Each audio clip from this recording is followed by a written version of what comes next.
Well, what she doesn't know is what she didn't want to tell you was I'm going back to Israel.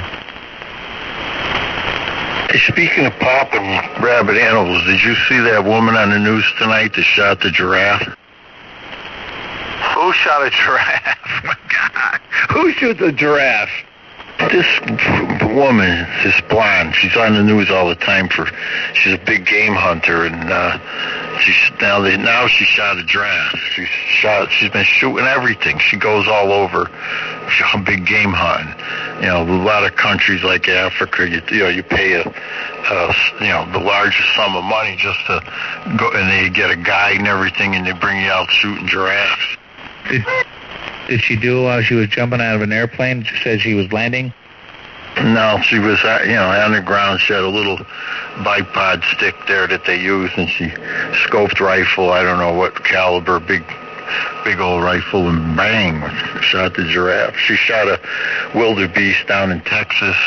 There's hunting clubs, like they have, they have animals, and you pay,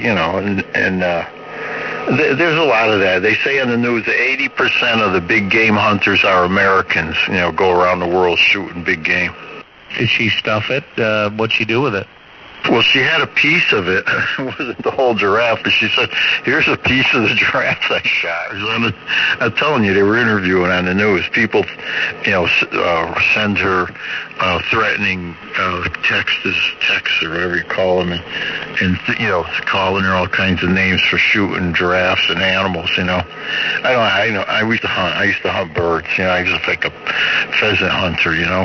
Used to stock the birds down in a gravel bank I had, and the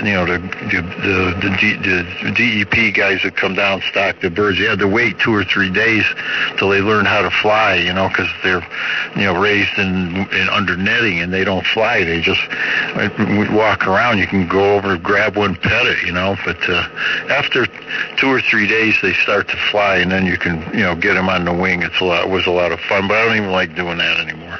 Hey, Dave, are giraffes good eating? So cute anymore. Double with Carl. I don't know about giraffes being good for food. That's what she said. She said, well, at least I know where my meat comes from. But, you look at a giraffe, they're kind of nice to look at. Very majestic animal, and I don't know, I don't have that kind of cold heart, They taste like chicken. I don't know. Yeah, I don't know why anybody wants to shoot a giraffe. I got to tell you, I draw the line with the giraffe. Wildebeest and Cape buffalo and all that stuff. Sure, I could hunt for those, but a giraffe, I don't know. Come on, that's like shooting an ostrich, for Christ's sakes. Yeah, there's no sport in that at all. Hey, Randy, did I tell you I think it was the last time we shot up at Fort Drum. We shot with these gunners. They were flying those light helicopters, with guns on the skids and stuff. And the guy that was shooting out the window with an M16. He'd burn up 2 or 3 barrels on a mission, 2 or 3 uppers on a mission. He'd burn up with that M16 over in. He was in, I guess it was Iraq, and there's too many stories from this guy. But the one story was, well, what are you going to do after you they were leaving for Afghanistan like the next day or something, she says, well, his partner. He said, where is he going after you guys get back? He says, well, after he gets back from the next tour of duty, he wants to go hog hunting down in Texas again. They hunt wild boar down there in Texas. You don't even need a permit. In fact, they'll pay you if you want them. They're overrun with them. I says, oh, yeah, what's he use, like a 44 Magnum or something like that? He says, oh, no. He says, last time he was hunting them with a spear. This time he just wants to use a knife. Sure, there's the sport right there. He shot up some combatant over there in Iraq, and he got back to the base, And the guy told me, don't you mention this to him.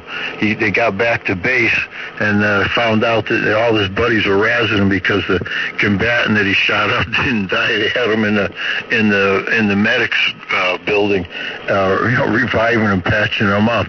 And the guy was furious, So he said, whatever you do, don't mention that I told you that story. He gets crazy. I have a friend of mine who did own 6 Dominoes. One was in Fort Drum, and he just sold them all and retired. Good friend. This is a guy I went to Scotland with, and him and another friend. And this guy, you go into his lake house. He's got these big brown bears, all stuffed, and he's got this cougar. And he said that he actually he hunted this cougar for 7 days, wore out 2 pairs of sneakers to finally get this cougar that was stuffed and in his, this beautiful, right above the bar that he had, and just unbelievable, this place. I've never seen anything like this place. He had the curled ram heads, the mountain rams, and the cougar, which was really a significant story, bear, a bunch of other animals all over his bottom floor. Oh, yeah. I like to watch the Outdoor Channel when they're hunting those mountain rams and stuff because, they're taking, long shots, and you got to know all your stuff. Very, very skilled shot with the wind and everything and the distance. But, like giraffes and things, like Randy said, a rabid animal, that my heart could stand that, but, I couldn't do the, or like a wild boar. That would be fun. Not with a knife, though. Those things hurt. Them boars. They got tusks and stuff. But this guy, the spear wasn't enough fun. He wants to just use a knife and, bare hands and a knife. So they make it a sporting thing, man against beast. But these guys were real, they were a real deal, combat veterans. Well, my neighbor, I was watching him down there one day, and he's dinking around with a pile of stone with a wheelbarrow and a shovel. And I'm driving around my Kubota tractor, so I go down and I say, hey, why don't you let me do this? Help you out a little bit, And he goes, oh man, that'd be cool. So, thanks. And I leveled out the stone for him and did a little garden for his son. And he said to me, and these people are kind of weird, and they don't talk to anybody on the road. They don't talk to anybody anywhere. I'm not sure if they've ever had a conversation with anybody on the planet, but to be honest with you. But anyway, everybody on the road talks about how they're kind of weird because they don't talk to anybody. Well, we get along with him just fine, and went down, and I was, doing some stuff, and he walked up, and he asked one day if I could do a garden for his son, rototilla, and I said, sure thing, I can do that. So I did that, and then he comes up one day, and me and Megan are out there shooting the hell out of pumpkins, and he says, what the hell are you shooting at? I said, pumpkins. He goes, why? I said, it's fun when they go boom, So anyway, so I think we're like the only people that ever talk to him. So he invites me down one day. He goes, I want to show you something. He says, and I want you to take your pick. And I'm like, oh boy, okay. So we go in. I go into the house, and there's his wife, who's super, super antisocial. And she was very nice, and how are you? And I'm, nice to talk to you, and nice to meet you finally. And I go into the basement. And who's the guy that makes all the movies? Not Steven Spielberg. Before that, the Alfred Hitchcock movie, right? It's like I go in there, and there's all these stuffed birds and animals and coyotes. Yeah. So my neighbor is a taxidermist. You guys don't know that part. But he's a taxidermist, and he's an award-winning. He's very, very good at his craft, and I respect that. So I go into the basement, and it's like, holy Christ, there's ducks, there's cats, there's things chasing ducks, there's fisher cats, and there's herons, and there's all these, there's everything. And he says to me, just pick whatever you want. I want you to have one. Just anything you want, you can have, and take home and enjoy. It's like, you shit me. So I'm like, Randy, think fast. How do you get out of this mess? So I said to him, what's his name? I forget his name.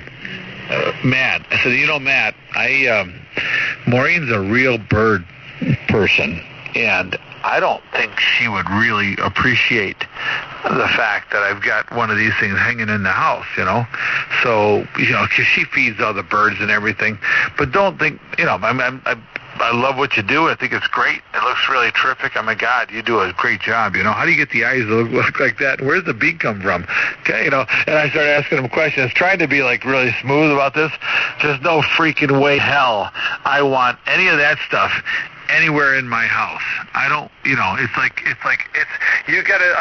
just think about this. Walking into the basement, and all this crap is hanging from the beams, hanging from the walls. A log with this cat kind of thing going on, chasing after this bird, or there's a big bobcat, and it's got a rat in its mouth. It's like, no, thanks, but no thanks. KB2ZVP at the bottom. That's so cool. W2MUR. Yeah, that's a real science, taxidermy. That takes a lot of time and talent to do.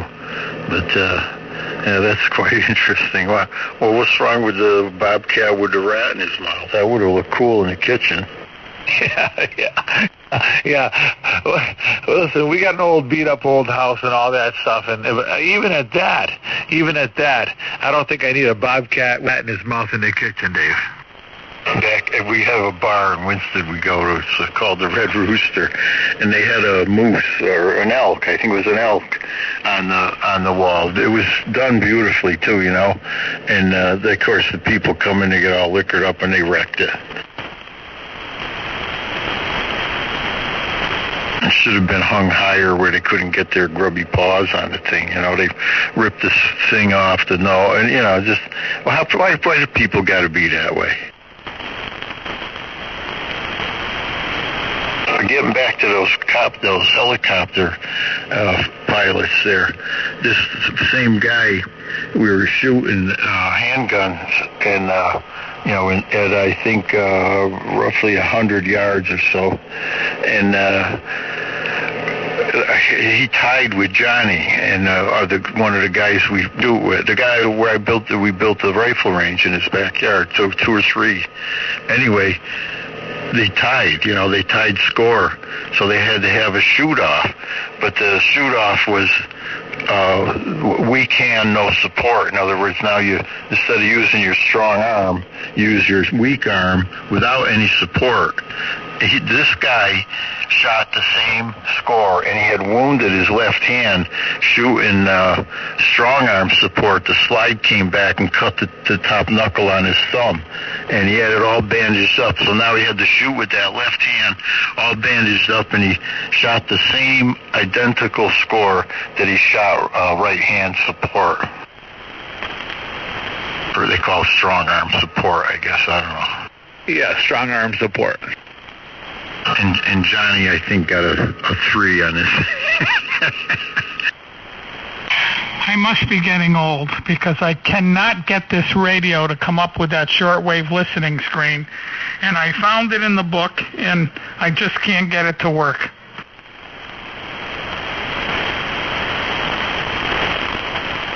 And so I asked the guy, and he says, "Oh yeah," he says, "We have to train both with right hand and left hand shooting, even with the rifles. They have to be just as proficient in case they get wounded in one arm. They can't stop fighting until they stop breathing.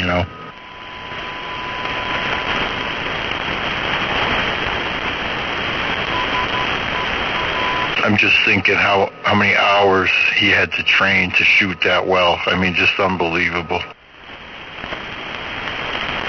Yeah, I think I could do pretty good left-handed, I think. I don't know. As long as I don't need that middle finger that is dead. Yeah. Well, you got to try it sometime. This is with a handgun. It's a little semi-automatic.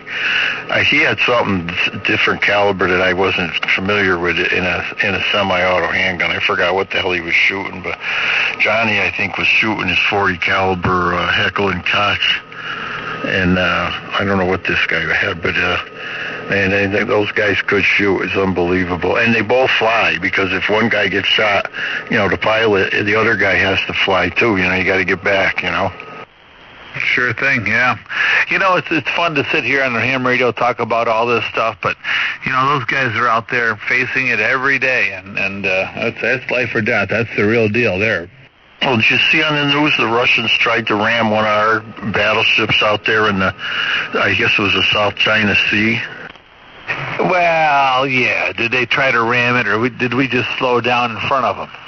Well, our ship had the right of way. Then this guy came up on a collision course. I showed it on the news. On 3 or 4 different stations I saw it tonight on TV. We were brake checking them. There's no doubt about it. Those guys are just out there, and I'll tell you something right now. Every person on that ship was having a blast. Next thing you know, they're going to be bumping like bumper cars. They'll be sideswiping each other, and then when they pull into whatever, they lock up against each other. They'll be sharing, vodka and rum. They'll be just having a party. They're just screwing around, having a good time. Yeah, well, I don't know about that. And then I don't know. I think they're a little. What's the word I want for? There's a word there, and I can't think it. I think they're just trying to. I think they're just troublemakers. They're competing. No, I think they're just troublemakers. They had a fighter jet buzz one of our Navy reconnaissance planes just last week, and they're doing stupid stuff lately just to start trouble. Well, you know what the problem is? Tell me. Back in the old days, when he buzzed our plane, that plane would have went right after him and chased him right down. Nowadays, the military is held back so bad all the time. They can't. They just got to sit there like an idiot. What they got to do, or what they should do, is have a round that it won't hurt the plane, but it leaves a big black mark on the plane. And they just got to open that thing up. When they come buzzing by, just blast that plane with all these black marks. So when the guy lands, he realizes if that was a real round, how many pieces he would be into. Paintball. Idea. Paintball. And I think you're right, Randy, is that a lot of these guys think about how bored they are most of the time. It's probably the most excitement they've ever had in their whole career. You better believe it. I'd be like, yeah, man, go see who's got the biggest balls. Let's see who's got the biggest paintballs, I meant to say. And I would just be like, it's just, they're just out there having some fun. I mean, there's no way the Russians are going to hit one of our they're not going to buzz our ship with a plane that's going to do any damage, and they're not going to come too close to us with their ship and all that stuff. So, can you imagine if they pulled up alongside, and next thing you know, they're swinging over onto the other ship and having a fist fight? Yeah, well, our ship's captain had to put the thing in reverse to avoid a collision. Yeah, they came up behind him. And we put our ship in reverse. Yeah, well, apparently that's what happens. But that's what they say on the news. And now, why would they do that? Why would anybody try and collide with a ship? Well, I don't get that. Well, he's probably in the passing lane. Listen, on a New York State Thruway, that happens every day. That's called brake checking. Well, this ain't the damn Thruway. I don't know. I just think they're probably all having a blast in the middle of the sea. Hey, we got the best equipment in the world there, radars and all that kind of fancy stuff, and still we're running into tankers and all kinds of stuff. What's up with that? Yeah, that's what I'd like to know. How do you hit a ship that's 1,100 feet long? How could you miss that? Well, that's what I'm saying. That's exactly what I'm saying. You have to understand the point. It's 1,100 feet long. It's a pretty easy target. It's simple to miss, but they're not. They're just screwing around out there. They're just having some fun. Their boys are being boys. What can I tell you? Those guys that were piloting, the captains of those ships, are now running little paddle boats at Coney Island. Plus, it's all about testing everybody's limits. Exactly right. And that's how you find out the classified stuff, you push everybody to the limit, and then you find out what the classified stuff is. When they collided with them them Navy ships collided out there in the China Sea or whatever, the first thing they said, better get Mako. You know, when the Korean ballistic missiles go off, and then they get more serious and more serious, then we hit them with our lasers, satellite-based lasers that nobody knows about. And but everybody's looking, everybody's waiting to see what the U.S. is going to do to stop these things.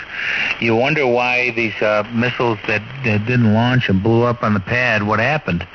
We probably have things that could stop those things in midair. We just don't use them because we don't want to reveal. Well, I don't know. I don't get it. I'll tell you right now, though. All week long I was watching that D-Day special, and they had all the history of World War II and up until they dropped the bomb on Hiroshima and Nagasaki. And I read the book by Hershey, Hiroshima, but I don't know if you guys read that book, but, and then they went through all that and had eyewitnesses, survivors from it and all. That's a terrible thing, that kind of war, and that's, if something happens and there's that kind of war going on, you know what I'm saying? That's a terrible thing for humanity. And I know, it's I don't think anybody really, that's the trouble today. The kids today, they don't care about it. They could care less about, history. And if you don't pay attention to history, your civilization is going to, it's bound to repeat, that same kind of thing, So just be careful of what you're thinking of. My dad and I were, I was humming that song that the Marine anthem, From the halls of Montezuma. And I said, what does Triple E mean, Dad? And he says, that was when the Swedes, and it was back in 1801. I said, I've never heard of that battle, but that's where that song came from. When there was a battle of, I can't remember the name, it was a B with the letter B, and the Swedes and the United States were going against 4 countries in North Africa. One of them was Tripoli, and they were going with sailing ships and frigates and the Marines when they were first born. They were going against these 4 North African countries. The Tripoli pirates. Yes. But it was the battle on the east coast of Africa were the Somalia pirates, remember? Bulge. Well, who would know about this is Scott, KD1Q. He would know all about this. Well, I know the Tripoli pirates were bad, just like those Somalian pirates were, pirating ships. Remember that movie? What was the name of that movie? I forgot the captain's name. The Caribbean. The Pirates of the Caribbean with Johnny Depp. No, remember the guy? And the Marines had some snipers on a boat. They were reeling them in closer and closer, and they blasted them with 50 calibers. Oh yeah, that was Obama's big brag. Kilowatt Delta 1, Quebec. Wait! Did I just hear Scott? Scott, how you been? N1SAG. Hey Scott, how you doing? Did you get my text? Yeah, I got a couple of your texts. I've been out of town a lot. I haven't been home very much. Where you been? Well, let's see. All parts of New England except for New York. Well, they're trying to bomb New York again. They caught the guy, though. So it's great to hear your voice. Tell us about this battle we're talking about. What, with the 2 ships? No. Yeah, well, it was in 1801. It was a big battle, and the United States and Sweden were against these 4 North African nations. From the halls of Montezuma to the shores of Tripoli. Yeah, that's the Marine Corps. Those are the guys with all the crotch rot. Oh, my God. That's what happens when you're in the field. My godson and his brother are Marines, and they brought me a flag. It's hanging right here in my shack, and he's in what do you call Force Recon, the oldest, my godson, and his brother has got 5 years in, and he thinks this is his last season with the Marine Corps. But the other one's going on to. I don't know what he's doing now. He's done his halo. He's supposed to be hooking up with the SEALs again. I don't know. He's always doing that kind of stuff. Yeah, that's wonderful. But hold on a second. Just stand by a second. Scott's been in here now for a couple of minutes, and he hasn't been in here for like a month and a half or two. So let's talk to Scott for a second. How you feeling? Maureen says, hi, Scott. How's the wing healing up? What's going on? Oh, the wing's all right. I'm done with that, but I've got to go in on Friday for cardiac catheterization. So I'm going to be done for a couple of days there, too. What are you talking about? Did you not tell him we have a Toad Harbor Summit coming up on Saturday? Well, I haven't even been on the radio that much. I think this is the first time I've turned it on in friggin' like over a month. But, yeah, no, it's bad timing as usual. But I got to go do that. So that's depending on what they find out, I haven't been feeling well lately, so I got to take care of my health, Now, did your daughter graduate? Yeah, she graduated from Salem State a couple weeks ago, the 18th. I think you saw the picture on my Facebook page. Yeah, that's great. Congratulations to her. How have you not been feeling well? I've been tired. I'm winded. It's not feeling good, It's the catheterization thing. Are they going to put a stent in, or are they just going to check you? Well, they're going to look at the arteries are narrowed, which is entirely possible with my history. They'll probably put a stent in or two, depending on where it is. But I've been getting some, angina pain and stuff like that, down my arm. So I'm going in next Friday to have the catheterization done. You're going to have to cut back on them sausage sandwiches. No, it's very, very bad genetics I have. My father died of heart disease. My grandfather died of heart disease.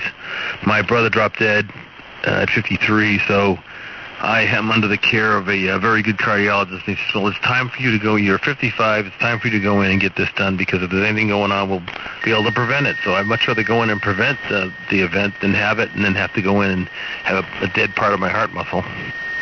That's what happened to my buddy. Yeah, I'll take care of that. By all means, that's the most important thing. Stick a wire in me, and they're gonna flush dye into my heart and my valves, and I'm gonna be half awake when they do it. Yeah, well, they saved my buddy. He's back to work. He was walking around for a week with a heart attack. He didn't even know it. He thought he had acid indigestion until finally he couldn't move his arms, and he couldn't run a machine. He had to get out of the machine, go take a rest, and went to the hospital. They told him there's nothing we can do for you. Go home, make out your will, you're going to die. And his sister teaches nursing, got a hold of another doctor, and they put a couple stents in and got revived it. He had the back side of his heart was dead, Scott. So yeah, go get that attention, and good luck with all that. God Almighty. Yeah, well, I got like I said, I got crappy history and hypertension, and I had a CAT scan done of my renal arteries about 2 weeks ago. That was not very much fun. But yeah, it's just the time to do all this testing, because if there's something wrong, I want to catch it. I don't want to fall to the floor and having someone call 911 and pump in my chest. Yeah, no, you got to pay attention to it. You're absolutely right. Well, that's what happened to the old man, my father. That's what happened to him. He didn't take care of it. Nitroglycerin and all kinds of stuff. He had a quadruple bypass, so I guess he did. But all of a sudden he just got later on in life and just kind of stagnant and dropped dead at in his early 70s. You gotta kind of take care of that for sure. Well, if you got a history, you got to do that. My brother died because he didn't have a cardiologist, and I told him, I said, if you're not feeling good, you better go get referred. But see, I live near Boston, one of the best hospitals in the world, the best doctors in the world. And my primary care is a cardiologist, and he's got a pig valve and a pacemaker. So that's the kind of guy I want for a cardiologist.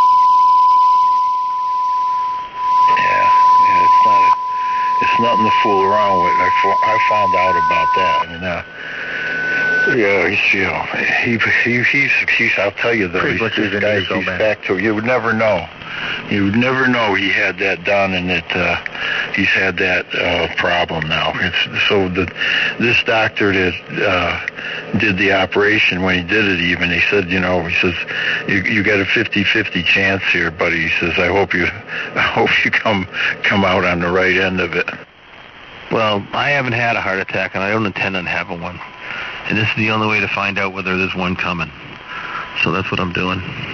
Right, yeah. This guy went for a whole week. He didn't even know. He thought he just had like indigestion, and but then when he started, finally, he finally is. You know what? He had a back problem too. This guy.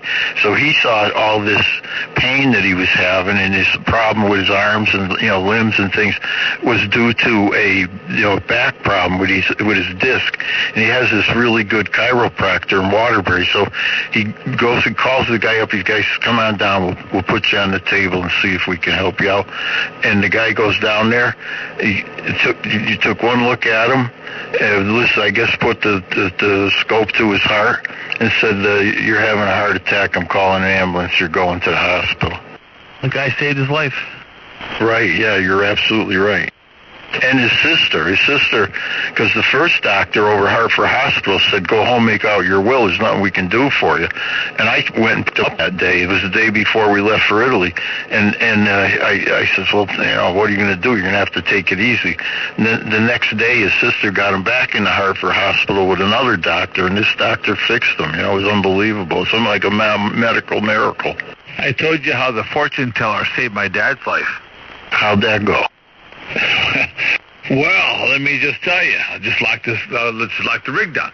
So my aunt Dolores, Dee Dee, she went to see this world-renowned fortune teller was coming into Boston Spa, right? So I'm not sure how many world-renowned fortune tellers come into Boston Spa, New York. But anyway, so my cousin Hopi, and my cousin Catherine Ann all go to this. Who are all together tonight. Went to this fortune teller, and they. So anyway, this lady who doesn't know anybody from anybody. And there was no paperwork filled out ahead of time, none of this stuff. She says to my cousin Hopi, I see a man there behind you. His name is Paz. He's wearing a work shirt. It says Pa on it. And that's what they used to call my grandfather down at Lane Construction. And she says, Dolores, to my Aunt Dolores, I see somebody around you that's having heart issues, really severe heart issues. And I see all kinds of yellow equipment, like trucking and big yellow equipment. And she couldn't figure it out. And she goes, wait a minute. My brother Gary works with Caterpillar equipment at Lane Construction. And she said, well, I would suggest that you call him right away because he's having some severe heart issues. And that was probably 20 years ago. And so she gets out of the place. She calls my dad. And she says, Gary, how do you feel? He says, he's at work. What are you talking about? And she goes, listen to me. I'm serious. How do you feel? And he says, I don't feel very good. I haven't been feeling good lately. And she goes, Gary, listen to me. Go to the doctors right now. Okay? Go to the doctors right now. And my dad did. He left that day. And my dad wouldn't normally do that. He left for the emergency room because he wasn't feeling good. The next day he had a quadruple bypass. He had 3 heart attacks, and they figured he had 3 heart attacks. And he didn't even know about it. He just knows he hasn't been feeling good. And a freaking fortune teller told my aunt, who called my dad, and who saved him for at least 20 years. KB2ZVP, nearing the top. W2MUR. And the KD1Q. And when I say, gee, yeah, my wife goes to see them clairvoyant types. I never thought much about aliens either, but it's going to be on in about another 5 minutes. All right, I'm going to go watch that. Well, Scott, it's really nice to hear. And I've been asking about it. Randy will vouch for it. I said, where's Scott been? So, well, I'm hoping you feel better, and you got to come in on the radio more. It's not going to, I don't think you're going to have a heart attack just to key up the mic and say hello. Over. So, Scott, also, what amp are you on tonight? I'm on the solid state amp right now. I got the other one paired off with the Yaesu. The 1200? No, I got a T1000 still. I haven't sold that. Okay. He sent me a text. No problem. No, Randy, the point is that, I'm not in denial of my health issues. I have tons of them. I think I told you that. And you have to. I live near Boston, which is one of the best medical cities in the country, and particularly for that type of thing. And many years ago, I lost my father when I was 8 because of heart disease. So it's something you got to do. You just have to have the right people. You got to have the team of professionals ready to intervene on your behalf.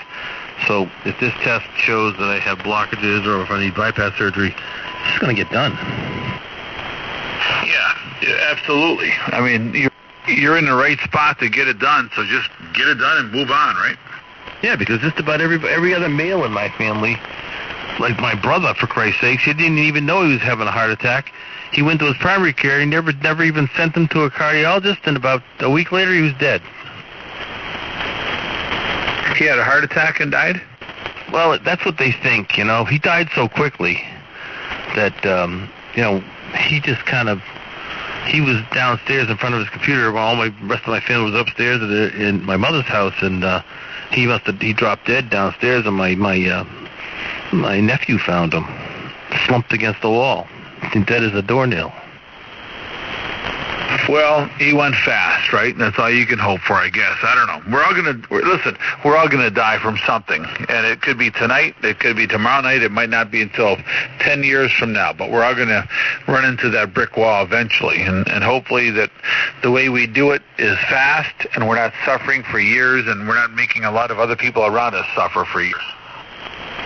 Yeah, no, I mean, I've been through a bunch of tests over the last 10 years, and stress tests and heart scans and, echocardiograms and blood tests. I think I've taken them in the last week or so, or a couple of weeks. I think they've taken like 12 vials of blood out of me. Yeah, well, you got a long time to live, so you get it done. You want to make retirement. I know a lot of guys, so you get that done, you'll be great. You'll be top shelf again. And when they say, gee, I got to cut out of here, but it's really nice to hear you again, Scott. Hope you come in again. Well, certainly a good life and a fun life is helpful to a long life. And I really think that one of the requirements to a long life is a fun life, and one of the requirements of a fun life is to get together with the Toad Harbor at the Toad Harbor Summit, and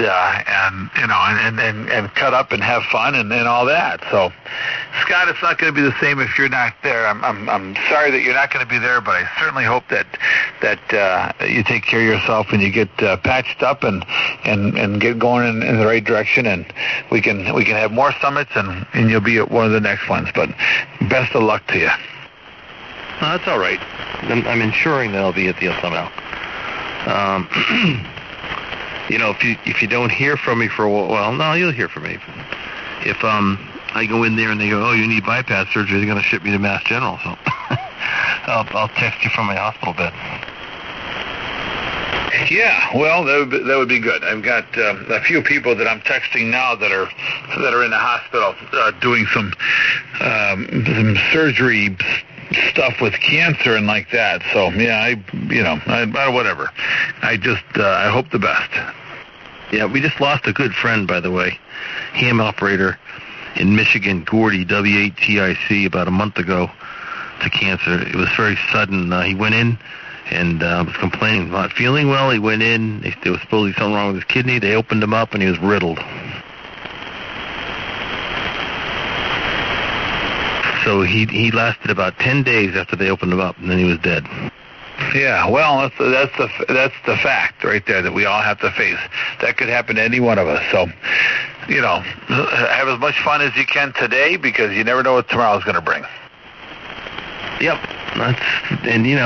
When I heard that, I said, I'm going to friggin' retire on time. So that's happening. That's coming up. Then the fun begins. I'm lucky. See, my fun began when I started in this career, so I have a lot of fun. I joke around, laugh, and have a blast, and I'm fortunate in that regard. But anyway, well, it's good to have you on the air. I'm glad that you finally responded to one of my text messages, and I hope you and your wife and everybody's doing just terrific. Nice to hear you on here. Yeah, we're doing okay. Matter of fact, it's funny because my wife's birthday is Friday. November 1 Hotel Mike. Well, wish her a happy birthday for really me. Light. November 1 Hotel Mike. Just want to say hi, check in. Heard you mention... You need an amplifier. Yeah, November 1 Hotel Mike. You're down in a noise pretty good. Give us all you got and tell us where you're at. Okay, well, this is John, and I'm in Wilbraham, Mass. You're in Wilbraham. Oh, is this John Ray's neighbor? Yeah. So you're just above the noise, and Ray's 40 or 50 over S9. Well, he's probably running power, and I'm not. He's probably running something other than a wire, and I am. Well, he's running. We're on 160 meters, John. So none of us are running a beam, and he's running a half-wave dipole, and he would need a nuclear reactor to create enough power to put a big enough signal to make the difference. So the antenna that you're on is not efficient, not working well at all. Oh well. I'm turning the beam. To 72 feet, I can understand that. So you just came up a little bit over here. Let me turn my 150 beam over. Hold on. Yeah, I mean, come on. You got to be doing so. Okay, how many feet is your antenna? 12 feet? 7? 72. My 9-foot antenna and my mobile would be way better than the antenna you're running right now, because you're not even coming in. I mean, you're as weak as you can possibly be and be readable. You need at least 200 feet. Yeah, I know, but I only built a 72-foot antenna. Well, then go to a band where a 70-foot antenna works. 73. See you later. Okay, N1HM, we'll be clear. I mean, really, on 160, you've got to have at least 200 feet of antenna, and you better be feeding it with ladder line. Particularly the Toad Harbor stuff. Well, Scott, it's great hearing from you. I'm glad everything's... I'm glad you're on top of everything medically, and you're being proactive. And congratulations to your daughter who's graduated. Give my regards to your beautiful family and 73s. I'm gonna hop off here, but it's great hearing your voice. Now, Scott, Mike didn't know the stuff that he had given you was was beat up and not working well, so don't hold it against him. That wasn't beat up. Thing is like new.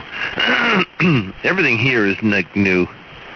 So that's the way I do it. I don't have crappy stuff. Even my Drake R4B receiver is like new.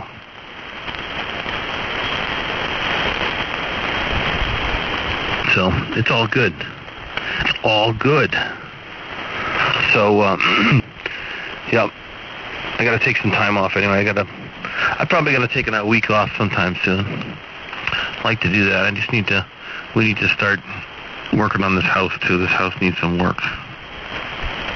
Well, all of our houses probably not Mike's, but most of our houses need work. So that's always going to be something out there. But just take care of yourself, take care of your family, and the rest of it will all fall into place, or it won't. Who gives a crap? Oh yeah, no, that later on. Gonna get through this hurdle first, find out what's going on, because it's been a while, so I decided I I've had several appointments, too. I've been very busy.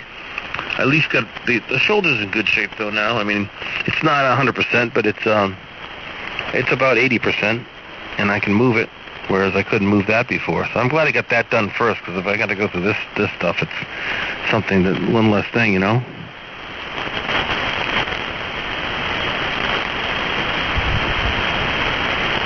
So the shoulder's all good? I mean, you're healed up 100% or 50%, or how's that going? It's about 80%. It's going to take a year before it's like really feeling back to normal, according to my surgeon. Of course, my surgeon now, she's having a baby, so she's going to be out of commission for a while, but thank God I got her to fix my shoulder before she, got fully pregnant. Wait a minute. This is the hot one, the beautiful one, the smoking, delicious one. Now, that baby's not going to come out looking like Scott Jr., is it? Nope. She's happily married, and she's, I think she's like 36. But yeah, she's definitely a babe. There's no doubt about it. She's like, what, 36, 24, 36? Is that what you're saying? Oh, no, she's probably about 5'9", and yeah, she was looking pretty bountiful last time I saw her because she was about 8 months pregnant, so she was, everything looked nice and round like it's supposed to. She knew what it was. She knew it was going to be, she knows it's a girl, so I imagine she'll be having that kid any time now. We just had a grandson born just 1 week ago today, as a matter of fact. Oh, there you go. See, your DNA's all over the place. It's pretty cool. It's pretty cool when you have, when you get to go see a grandkid. We got 3 now. 3 grandkids. That's pretty awesome. Well, that's nice. Well, congratulations. That's great. Yeah, that. I didn't realize it was 3. It was 3. Yeah, my son's got 1, and so we're remarried, and you know how that bull crap goes. So we don't use the word step that much unless we're falling down step drunk or something. So I've got Mitch and Amanda, who is Maureen's biological son. And he and I get along. I mean, it's so good. We're so much alike. It's incredible. And he gets along great with my son Cody, because they're neighbors, and they're both. He's the one that has the Adirondack maple syrup. So, he's a builder, welder, logger, and that kind of thing. So, he's bringing up some equipment to the house where Cody is, and he's going to be working together with those guys. So they get along great. And Meg's out there in Colorado. So, and I got a daughter, Mackenzie. So we basically have 4 kids that are very much alike, and I'll get along great.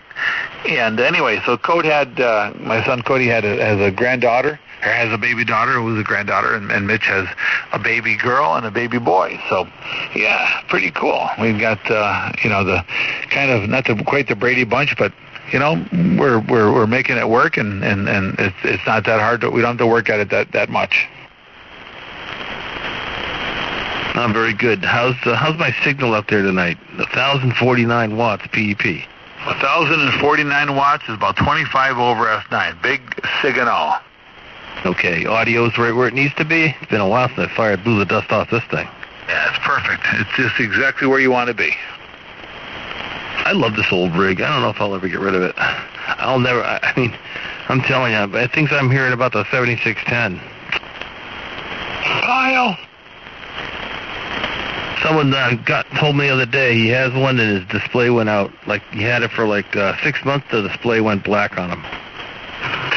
10 so far on the net here on the world-famous Toad Harbor net, 10 7610s, and 2 of them haven't had to be sent back. One guy is from Walt in the city who happens to be blind, and the other guy is Mike, who's in here now, good Mike, or bad Mike, rather, and he hasn't had to send his back yet, but we're not so sure that he's not a little bit blind, too. No, don't forget John. John hasn't had any problems with his either. You're totally wrong. John has sent his back and been replaced. Oh, really? Yeah, he sent his back, one of the first ones. Oh, I did not know that. Yeah, so I'm fortunate. Everything's been perfect for mine. Just wait. Just don't hold your breath, man. Well, the fact of the matter is I've watched a few videos, and I keep telling Mike, your display's going out, but he's in denial. Come on, I sent you a video don't give me that stuff. I sent you the correct video that shows that the display's perfect. Yeah, my 7300 though. I just did the firmware update to that not too long ago, and boy, that thing works great. What a great little radio that is. Denial. I haven't had any problems with that. I've had that for 2 years. That's a 7300? Yeah, yep. The only 7300 that I know has gone back was from Dennis, N1 WCW. He did something wrong, and he had a little malfunction, and that had to go back. But the 7300 seem like they're great rigs. So my 7300 went back. Yeah, yours did. That's right. Well, wait, hold on. Hold on a second. The 7300 blew up. The antenna tuner blew up. The amplifier blew up. I don't think it was the 7300's fault. No, I think Mike fried it. It was called a nuclear reaction. I think Mike fried it. He got a flashover in his amp, right? I think I might have been, maybe I had a little too much to drink that night. I might have pissed on it by mistake. 50 over, Mike. You just hit 50 over S9. That's right. It's my 7610 as the driver. 30 watts into the Pelstar LA1K. Yeah, that's a nice amp. That thing sounds nice and clean, Mike. Better than my PW1. Yeah, the PW1 never sounded right.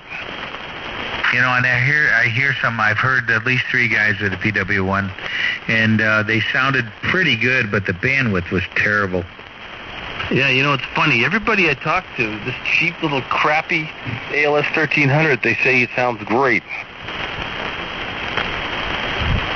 Randy was telling me that he was gently telling me that my PW1 just wasn't cutting it, and I just wanted to hold on to that thing.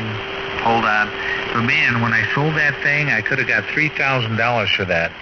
Yeah, you know what it had? It had that snap, crackle, pop syndrome. I'm sorry, double. What else is new? You know, it had that snap, crackle, pop syndrome. Yay. You know what I'm talking about?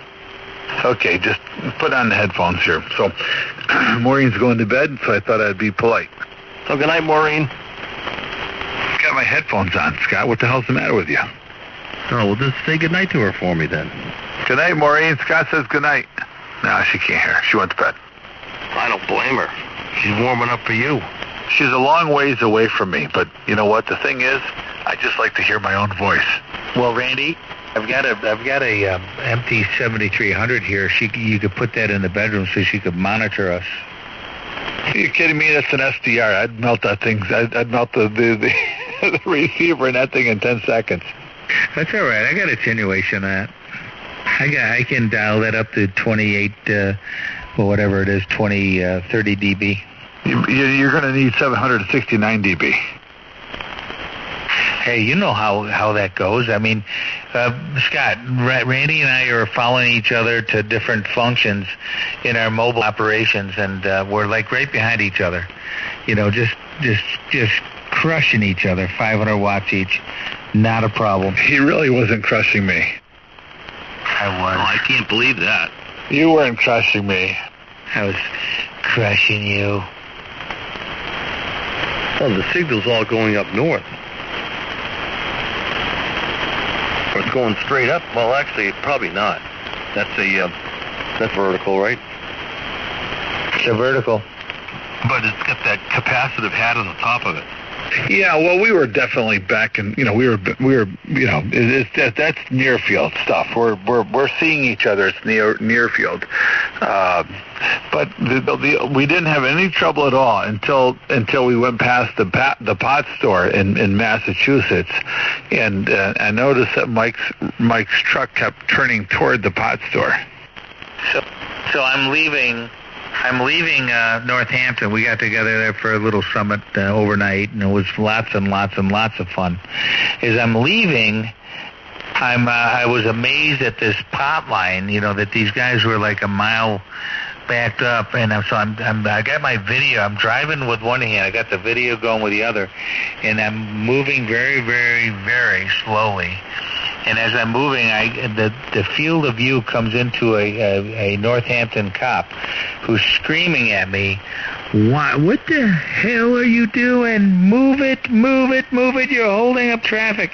So I had this guy screaming at me in my video. It just comes into my field of view and then leaves. He's screaming at me the whole time. What, because you had that big nasty thing in the back of your truck? No, because I'm videotaping this pot line and I'm holding up traffic. Oh, okay. You should have just stopped. You know, how cool would that be? Just stop and say, look I'm from whatever. I want to just see what's happening here, you know, and what are you going to do about it? Did you guys bring some hash brownies to the get-together? No, we didn't. Oh, you should have. I should have said to him, I never thought I'd see the day when a city police officer would be defending the pot line. Yeah, no kidding. Oh, that revenue's paying into his pension.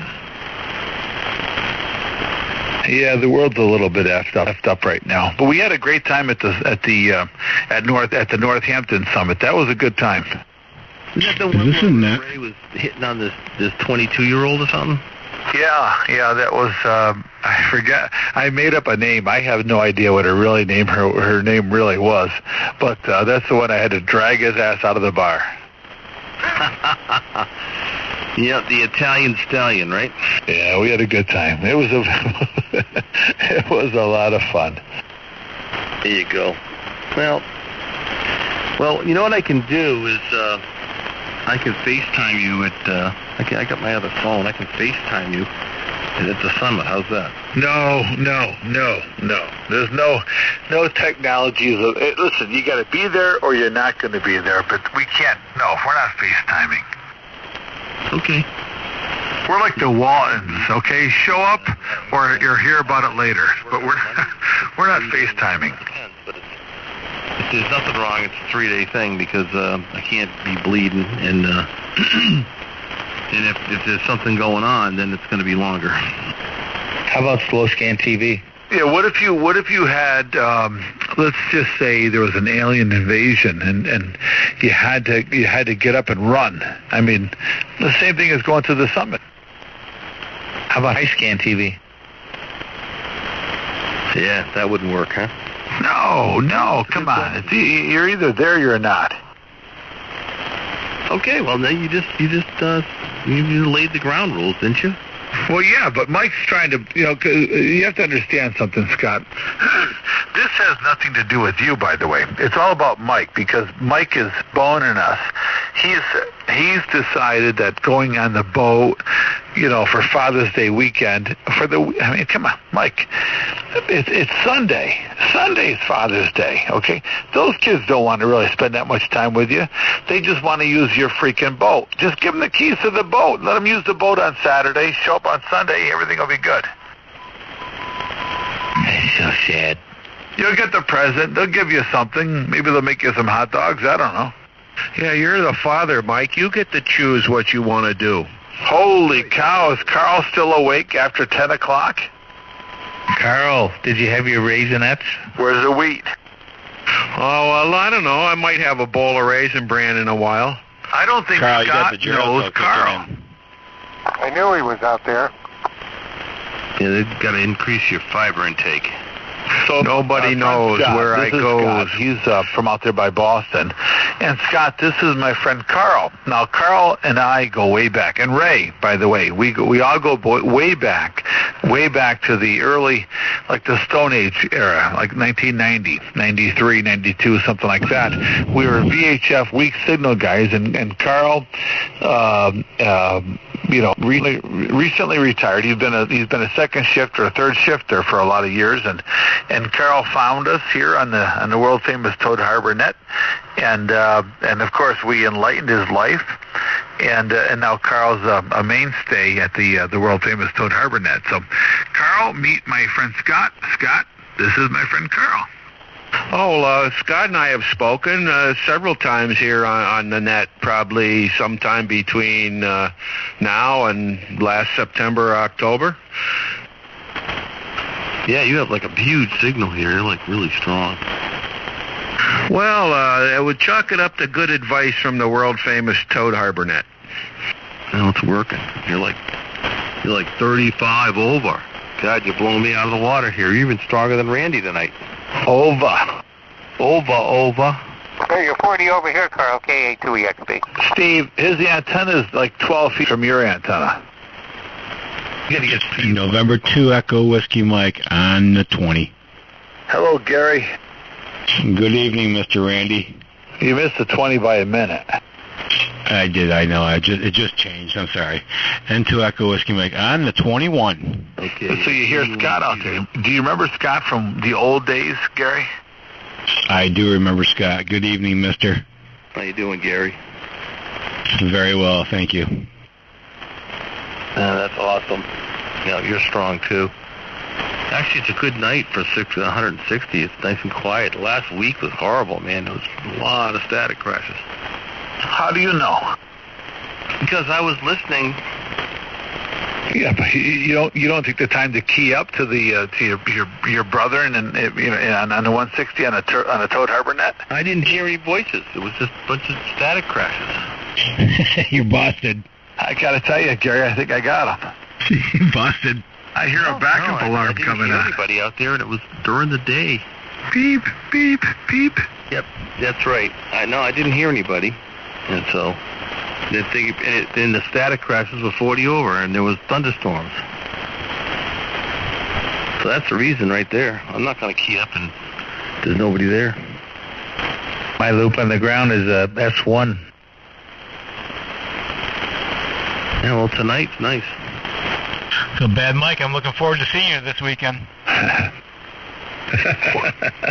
if something goes wrong and I die, it's all been nice knowing you. Hold on a second. You got the paperwork done, right? Gary, we may see each other this weekend. It's all done. If the paperwork is done, if you die, the equipment comes to the Toad Harbornet, and then we'll find good homes for it. Sure, that works for me. I have the list. You can come pick it up. Well, I mean, your wife. You're going to want your wife to get the best bang for the buck for the equipment, right? Oh yeah, I know you guys would do that, so that's fine by me. What'd you say, Mike? $35? At least. I don't know. Stuff is losing its value really quick. I got the smart card recording all this. Smart card, huh? I'll tell you something. That 1300, was it 1300 or 13? No, you don't have the 1306. You got the 1300, right? Yeah, nobody transmits on 6 meters. That's a really good amplifier. I got to tell you, I've heard a few people on it with those things, and they just, if they're run right, they just sound great. It's worth a few bucks. It's probably worth a couple of $1,000. Gary, $50. If it had 6 meters, I'd buy it. Oh, come on. Yeah, well, there's nothing. Who actually transmits on 6 meters, honestly? Tell me. I've been transmitting for the past 2 weeks. Why, has it been open? Yeah. Yeah, what's it open for, like 2 weeks before the summer, and that's it? No, pretty much just for the month of June. I don't know. I'd rather have a separate amp for 6 meters if it was open. Besides, we're at the bottom of the damn cycle. I talked to a guy in Texas on 6 meters on a 160 dipole. It's unbelievable what everybody's transmitting on right now. There, it's and they're getting through. I'll have to try that out. Where have you been transmitting? What frequency? On 125. Oh, okay. Maybe I'll turn it on tomorrow and see if it's open. It's probably open right now. It's been the propagation on my end right here. I've been running it from about 8:30 to 10:30 every night for the past 2-3 weeks. So there's been some big ducks. Probably even FM is open. 7 stations were coming in. Was it yesterday or the day before? Arizona, New Mexico. 10 meters is open right now on 28,383. They say that 10's been open, but I've been jumping up there, and I guess I've been missing that. There was a little bit of activity around this afternoon around 4 o'clock, but it was pretty light on my end. I can't believe 10 meters is still open. It's just amazing to me. But I talked to a guy in Tennessee before I got on the air tonight, and I see at least, 1, 2, 3 signals, and I'm not even tuned on 10 meters. That's a cool band. Can be. How about 17? Has anybody been on 17? I've been doing a little stateside on 17, but that's about it. Don't forget the VHF contest this weekend. What are you going to bring us a radio so we can transmit from the summit? 17 is open on 18106. Well, you could do that. You could transmit on 2-meter SSB? Well, that's the contest this weekend. So I was thinking about bringing my loop antennas, my stacked loops, and work those during the summit. After all, Mike won't be there, so I can't crush him with our mobile signals. John's going to have an antennas test range set up, I'm sure. But the only problem is it'll only be one antenna being tested, Michael. Maybe I could win Eastern New York again. 12 meters is even open on some digital on the low on 24,916. I hear voices on 28 megs. I hear dead people. I hear dead people. Kilowatt Bravo 2 Zulu Victor Papa. W2MUR. KD1Q. WG2E. KA2EXB. KC3KXB. Hi, Tom. There's so many people in here. By the time I ID, it will be 10:30. Hi, Randy. Mike. How you doing, man? What's going on, brother? It's 6 meters looks quiet to me. I don't see anything going on. Hey, Tom, do you know Scott? Somebody will check it out. I don't think so. Tom, this is Scott. Scott's been around for a while, but he's been off for a little while. And Scott, this is Tom. He's from down here in Pennsylvania, and he's got lots and lots of money. Yeah, right. Hi, Scott. Okay. Send me a few stacks of those hundreds, because I could use them right about now. He's a little light to me, but I can hear him. Come on, Tom, pump it up. I can't hear him either. There's somebody calling you right now, Randy. LOCQ. No, they're calling you on 6 meters. You're 5'9", into Central New York. Fox Fancy 13. Send me a QSL card. Good luck in the contest. Yeah, best of luck, right? I even see some activity on 15 meters, 21,318. No, you don't. Yeah. No, you don't. And I'm not even tuned up on it. Wait a minute. 21,312. Go there now, and you'll hear a QSO. Your SDR is being you've got interference from what's Ray call it? Yeah, I'm getting. I got the local broadcast coming through and blowing my receivers away. Yeah, you're hearing Wolfman Jack on 21 megs. He's not there really, Mike. Wolfman Jack, that's right. I'm listening to things that were 20 years ago. That'd be pretty cool. Hey, you know there was a movie, now you're mentioning this, there was a movie years ago of an amateur radio operator that was listening at night, and he somehow got involved with a conversation that was happening that actually was 20 years ago. Do you guys remember that? Of course, that was that guy, what's his face, and he was talking to himself. It was called Frequency or something? Yes. So he's talking to himself? I can't remember that. Yeah, he was telling himself what not to do. Oh my gosh, I gotta watch that movie again. No, he was talking to his dad.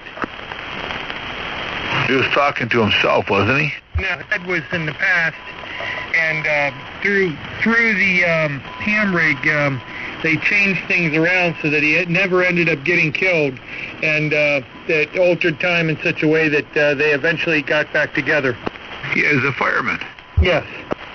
Wow. It was called Frequency, right? That is correct. Man, I got to tell you, I'm impressed with myself. I got to be one of the smartest people on the entire planet. No, I thought Ray was. Oh my gosh, I can't remember any movies or shows or any of the names of anything, but I remember that. So I guess I got to put up a 6-meter loop, right? Nah, forget 6 meters. It's dead. Yeah, I didn't think there was anybody on that. Buddy, all you got to concentrate is on 1930. This is where it's at. Just get yourself a nice 160 dipole, and you can talk on 6 meters all day long. Thank you. Mark, what are you doing up so late? Oh, I listen way past when you think I'm gone. I mean, Carl's up late, you're up late, Scott's in here tonight. This is crazy. Yeah, hey, it's Friday night. Nobody's got to work tomorrow. Mark's up there eating organic. I have to work tomorrow. No, that sounds like a personal problem. But aren't you digging holes or something? What's that? Aren't you planting concrete in the yard tomorrow or something? Yeah, well, after I get done working, yeah. Wow.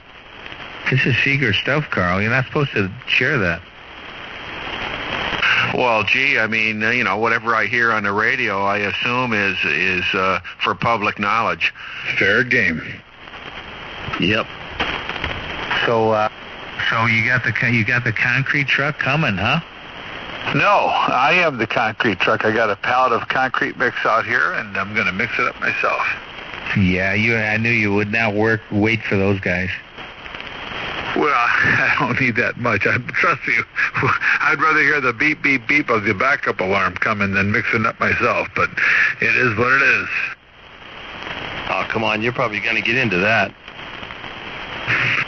Scott, I got into it when I was 20, and then I got into it when I was 30, and then 40, and at 50-something, I'm not into it anymore. You going to rip another hole in you got? And guys, remember, Maureen is mixing the cement, not him. Yeah, he's going to get out there and rip another hole in his gut. Well, I have a problem. I've got another hernia. Yeah, I think I have one too. Feels like it. Right above, remember I told you I had an umbilical one? Well, above that, I'm seeing some area that doesn't look good. Well, I've had five replaced or fixed last year, right? So, and now I'm all goofed up again. I really think that I'm a good candidate for that hernia surgery lawsuit stuff, that hernia fiber, fabric, whatever they put in there, because I had five of them repaired, and within a year I've got another big problem. The mesh implant, yes. What are you going to do when you get old?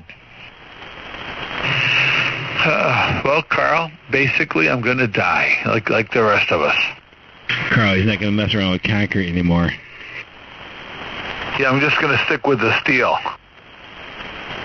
Just have him put aluminum mesh in there. That'll fix it. Titanium. I'm thinking titanium shiplap. Yeah, that'll work. Let's get some copper mesh, and that way you can be noise quiet. Wait a minute, but that's all right. Well, that's pretty much 2 meters right there. So CQ 2 meters. Yeah, just have a little SO239 put on your belly there, and you can plug in. No, you got to be at BNC at that frequency. Yeah, and then you get up on a 22-foot aluminum ladder. Hey, Brandy. Yeah. You'd be a lightning rod. Yeah, You'd be struck by lightning. you need either expanded metal or Great X. I'll use the expanded metal, but I'll use it in the copper form. Okay.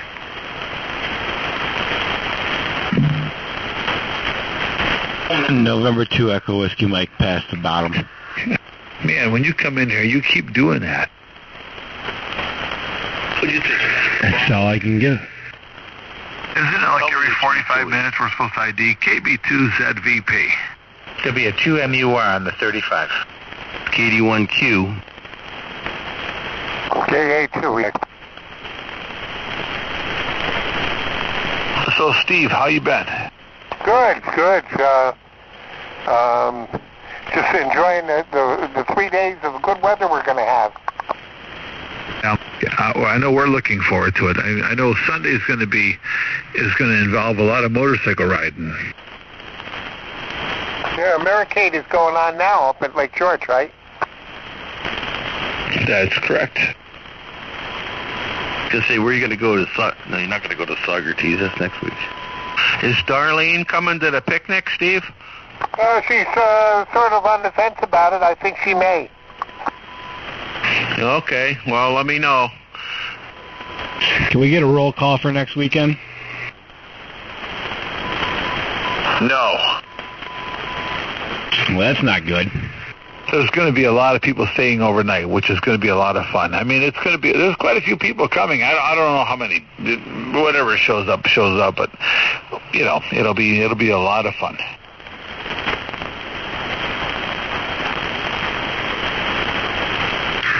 Does Ray have a date yet? I think Mike. I think W2MUR. Ray was supposed to bring Emily in that car he doesn't have anymore. Yeah, forget Emily. She's a figment of his imagination. But I'm pretty sure that he's going to bring, what's her name? Joan? Yeah, Joan, thank you. Yeah, Joan will be there for sure. Not so much sure about Ray. Is Joan bringing the Z3? No, that's gone. Oh, it's sold? Yeah, he sold that a while ago.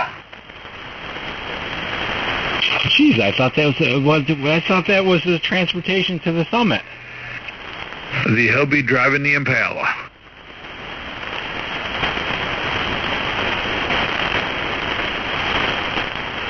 Wow, Gary, you're lighting up half my Spectrum display here. You're the widest guy we got. That's because Ray's not in here. No, I think you're more than Ray even. Can I get an amen, brother?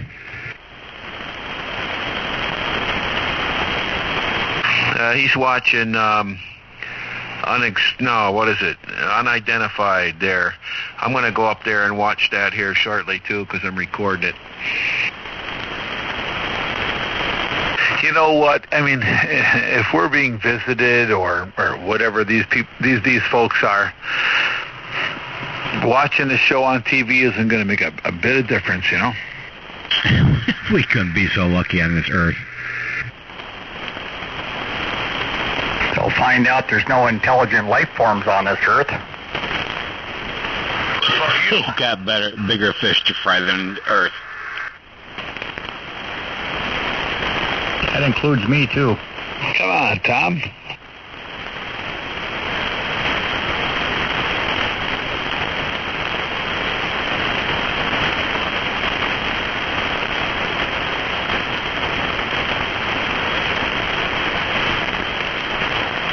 I'll be back. I got to make some pudding, W2MUR.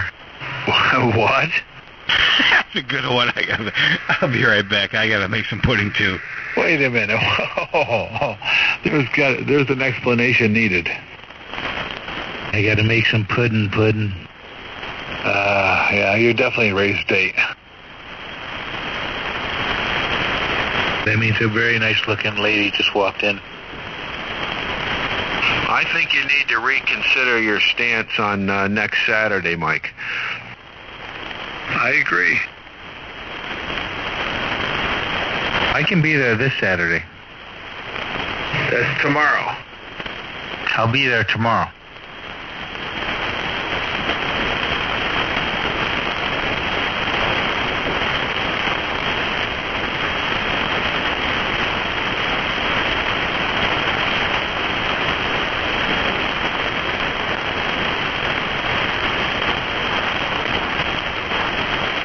Well, anyway, I'm going to go upstairs and take a look at this show and see if it's worth continuing on with the series.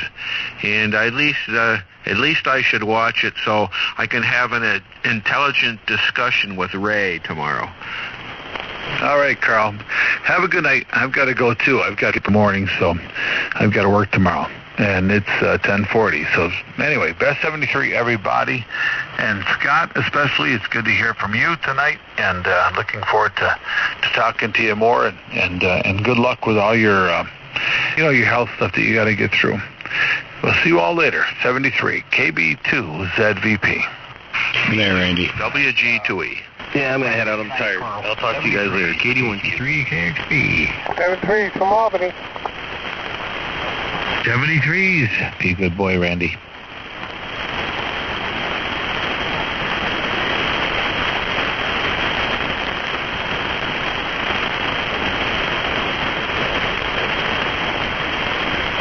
And 2 EWM on the 41.